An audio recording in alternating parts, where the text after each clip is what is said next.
Hey, what's up, everybody? It's BDF44 coming at you with another video. So I'm getting a good kick out of KD because he didn't retweet, he responded to a tweet that um, Skip Bayless tweeted out complimenting KD, mind you, but, crapping on Bron at the end of it like he always does. He's made a whole career off of crapping on LeBron James.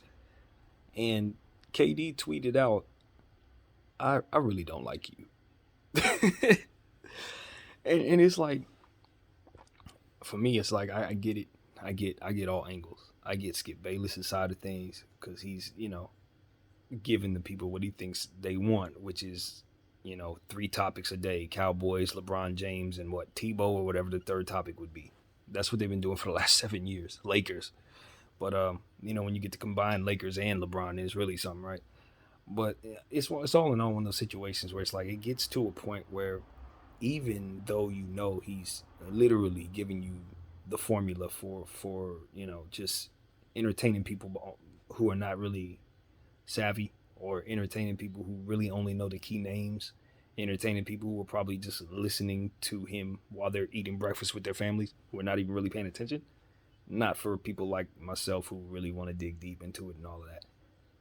I respect Skip Bayless because he's been at this game for a very long time. He's done fantastic journalist work for 50 plus years. So I just think that at the end of his, not the end, but where he is at this stage of his career, I would love for him to get out from under that formula. Um, but it works for him, so it is what it is. But it drives everybody crazy. It does make him unlikable. Character wise, in terms of the show, it's just like, man, how many times are you gonna crap on LeBron James every single day, discrediting the man in every way? Sometimes it gets a little below the belt for me, to where it gets to a cringy space where I have to really turn him off. But I think Unc does a good job of pumping Bron to offset it quite a bit. So it's a formula. Like I said, it's something that they agree upon. They agree to always disagree. Unc is gonna pump him, and Skip is gonna down him, and it's just gonna be how they work the show, and it keeps the ratings up. So that's what they do. But at some point in time, and I really do believe this, at some point in time, we're gonna have to understand that the average sports fan, even the casual fan, is starting to become a little bit more savvy um, as time progresses, because it's easier to get information quickly. So like, and people like myself are popping up who are having conversations about like actual NBA stuff, and digging a little deeper and kind of getting away from the formula, so to speak. So I think more average fans are getting finding little channels like myself, and maybe bigger ones as well, and are getting that content. So they go to the big guys and they say, you know what? I'm kind of tired of hearing about Tebow. I'm kind of tired of hearing about the Cowboys. I really do want to just hear about the Dallas Mavericks, or the who else, whoever, man, the Redskins, or maybe want to talk about baseball for a change. They just so many different topics that the sports atmosphere can provide us, and we kind of just get the same ones from the big stations. So I think that's where it's headed. It's going to be about them adapting to the fact that the average fan is becoming more savvy. So yeah, and less attentive to kind of like brain dead discrediting of great players. I just don't think that's really going to work as much going forward. But we'll see what the numbers tell them. So yeah, man, KD was funny though, man. I look at KD and I say he's the only athlete I ever remember in history who has um, basically just insulted the people who've who've exalted him as the great player. Like, I've seen him slap people who've given him compliments more than once. Verbally slapped him, and I just think that that's a very unique trait that I don't think I've seen too many times. Like, even when somebody who's complimenting you is giving you bad energy, or rather giving you reasons to not really like them, you're probably not going to clap at them while they're complimenting you. But KD is one of those people who definitely will. He's done it more than once, and it can be cringe, to be honest, because it's like, man, that man is complimenting you, but at the same time, not in this case, because he's just clearly just trying to throw an unnecessary jab at LeBron James, and that's not cool, man. At the end of the day, man, using someone's name and giving KD a compliment to downplay someone else, it's really not giving KD a compliment at all. Because if you truly felt KD was the greatest, then you would be pouring that energy into KD to discredit him. You see what I'm saying? Nobody's stupid out here, Skip. So you got to understand that aspect of it too. It's like he's going to understand that you don't look at him as number one. You know what I mean? You look at LeBron as number one, even though you're trying to make it your point to discredit him. At the end of the day, if he wasn't number one, he wouldn't be the topic of conversation every single second. So I think everybody understands that, and I think KD understands that about as well as anybody. And as he's been on the record saying, he's tired of the atmosphere that comes with LeBron James. He respects and appreciates his brother, but that ain't got nothing to do with the media circus around him. That ain't got nothing to do with how he's covered. That has nothing to do with all that comes with that. So, I feel like this is just an extension of that. You know, and I'd imagine the athletes are more than sick of hearing their names, whether it be positive or negative. I'm sure they're sick of hearing it every time they do anything, whether it be good or bad. It's picked apart. The same people who exalt them up in the sky can't wait to tear them down. It's just a cutthroat world, and it's more stressful when you have people who make a living off of magnifying whatever it is that's going on. We talk about mental health. We talk about the ramifications of bullying and things of that nature, mental bullying and all those different things. But we don't turn our attention to various entities that do this, that will literally attack the mind of a person who may be strong or may not be so strong, and let the chips fall where they may. And luckily enough, we haven't had the incident where the athlete gets on TV and says, my mental health is shot because such and such has said this about me, or worse, right? Taking it even further. You don't want anything like that to happen. But unfortunately, in my mind, I can totally see a scenario like that where someday some athlete has just had enough. You know what I mean? And has heard enough. You know what I mean? And we have to be able to, in my humble opinion, see that coming. Like, honestly, see that coming. We can't just think that the words that we use and that we spew out in people's direction, especially if it's not constructive, is going to be taken constructively or taken lightly or even understood to be a necessary evil. Then they may not. Maybe their mental health just ain't up for that. Maybe they got so much going on in their personal life, and they may be going through whatever they're going through on the court, to maybe the last thing they need is to turn on such and such channel, hearing such and such person saying such and such about them. It's just not always the best thing for them to receive. And I think that we're in a space where, journalism and people who have the right to speak, including myself, feel like our words don't do damage. We feel like we can say whatever we want about whomever we want, and as long as we're willing to stand on that, that should be enough. And I would love to tell you it is, but I'm from a world where you can't say everything. You get hit in the mouth for saying certain stuff.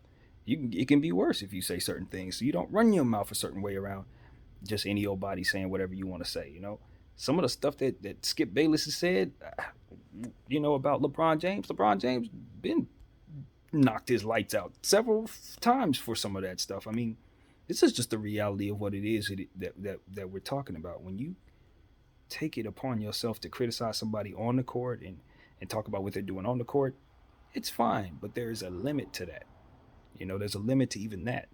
Now when you start crossing the line, talking about people's family and stuff like that, that's not a part of the conversation we're having in this right now. That's not where I'm at. I'm talking about on the court, stuff that you should be able to critique someone on. Sometimes even that stuff can be taken the wrong way. Sometimes that stuff can even trigger somebody's mental health. I just think that it's okay to not do that. It's okay to find a way to get ratings another way than belittling somebody and downing somebody. And you got to think about the display too. You got to think about the display. You got a bunch of kids watching. We always talk about kids bullying kids and how cruel kids can be. They learn that somewhere. And a lot of times they learn it in their homes, but a lot of times they learn it on their screens. You know what I mean? And I'm not trying to put that on Skip and Unc. That's bigger than them, of course, but we all contribute to that. And I think sports is a big part of that because kids watch sports. You know, unlike some of the other stuff that parents don't want their kids to watch, you can always have your kid watching ESPN. You can always have your kid watching Fox Sports 1 because they're not going to cuss on there. They're not going to show any nudity or whatever. So when they turn on the TV and they're watching that stuff with daddy and mommy, guess what they're seeing? This, what we've just described. You know? And yeah, they're happy because they're getting their ratings. Yeah, they're happy because they stay doing what it is they love to do. They're living their dream. They're doing their thing. But guess what? There's another side of it. And that's the energy that you put out. That's the way things are perceived. It's the display that kids will say, you know what? Yeah, let me go to school and see that best player. Yeah, let me talk bad about him. And let me see if I can discredit this guy. Let's see if I can get him out of his game by talking about him the way I see these guys talking about these guys on television. Yeah, could I be reaching a little bit? Sure. But lie to me and tell me you can't see a scenario where that's the case. You know what I mean? Now, I'm not sitting up here trying to make the argument that, one thing begets another completely. It's not like I'm sitting here saying, yo, any kid that listens to rap music is going to want to do what they see in the rap songs, or anybody that plays Grand Theft Auto is going to want to, do some of that stuff they see in the games. No, that's not what I'm saying, but there will be those cases where there will be a person who will do those things. There will be a person who will. And for that person, you've been the example. So, at what point do we draw the line? Is it cool for 100 examples, 50 examples, 2 examples, 1 example? Or does it have to be a higher number for us to start thinking, you know what, we need to chill out?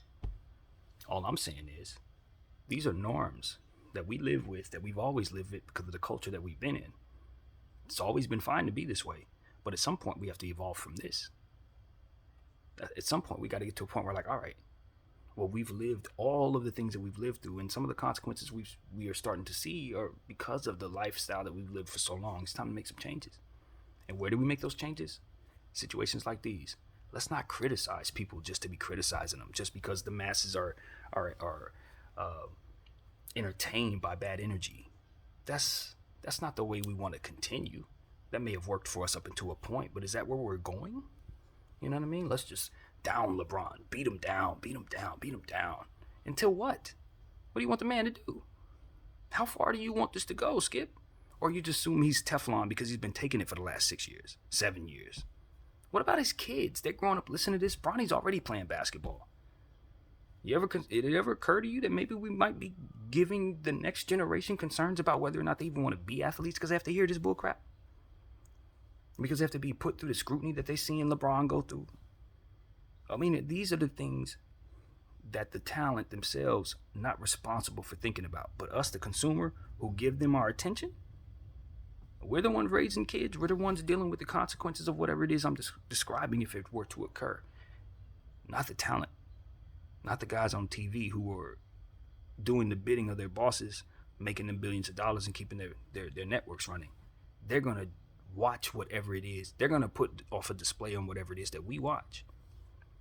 You know, if we say we don't want to see LeBron get down no more, and we stop tuning into that, guess what? They'll change their whole script. Suddenly, they'll have a whole different formula for us. It's us that needs to make the changes first. You know what I mean? And it's the same thing I said in regards to watching, images that may be desensitizing my mindset, seeking out footage of things that occur that are tragic. All it does is make things worse. Now we're reinforcing in our minds that this is normal. Reinforcing in our minds that this is the way that we want to continue going forward. But we don't want the consequences that come with those actions. We don't want the consequences that come with that. So we need to make some changes in ourselves. And then the corporations and all the others and the talent, they'll follow. But it starts with us. What do you want? Do you want to hear people getting bullied? Do you want to see your kids following that? Or do you want to go into a different direction? Find a more constructive way, a more balanced way to have these conversations, to bring forth constructive criticism and entertain the masses. There are better ways to do this, more effective ways, more balanced ways, less damning ways for the mental health of athletes. My name is BDF44. I thank y'all for watching. I'm out.